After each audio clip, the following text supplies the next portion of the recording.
این چکنه گلدوزی‌ها، کورتا و همه دیگر چیزهایی که در اینجا جمع آورده شدند محصول مهنتی دستی معیوبون میباشند.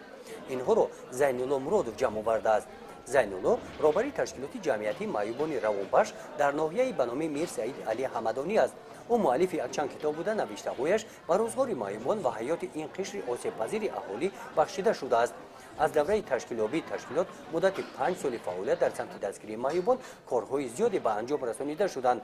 بنابر اعلان شدن سال رشد سیاحی در سال 2019 و 2021 تشکیل جمعیتی معیوبون تصمیم گرفته است که در قضیه دیگر نفرایی که امروز سعی کوشش برای هنر مردمی دارند، ما هم هنر مردمی را تأسیس دادیم و خوشبختانه تا موفق شدیم که خیلی زنها و دختران معیوب داشته از هنر مردمی استفاده برای معرض تماشا گذارند.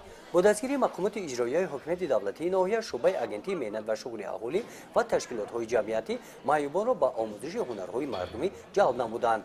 زین‌الله مقصد دارد که در مرکز ناحیه مغازه ارمغان شده محصول مهنتی دستی هم تقدیرهایش را پیشکش مهمانان و سیاحان گرداند. البته خود داشتن شغل و ورزیدن با شغل و هنرمندی برای انسان اکثر راحت میبخشد و خود را برای بهبود اصلاح کردن از کمبود اقتصادی کمک میکند و میتواند که ما در کشتن که در خط مرکز بازار محله یا نقطه فروش حسابی خود داشته باشیم و با خریدار پیشنهاد کنیم با خریداران.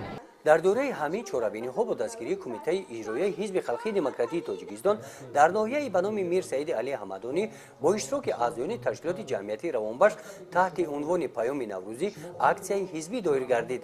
در این چورابینی نمایندگان مقامات اجرایی حکومت دولتی ناحیه ادیبان شناخته جمهوری برآمد نموده معیوبان را بخشیده به نوروز تبریک نموده از غمخوری و دستگیری های حکومت جمهوری توچیکستان نسبت به این طبقه آسیب پذیر اهالی اظهار منتداری بیان نمودند.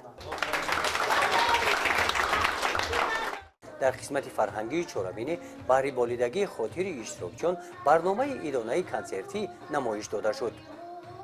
گزارش خواجه نظریف خدای نظر زهروف از ناحیه به نام میر سعید علی حمدانی برای برنامه اطلاعاتی نوید.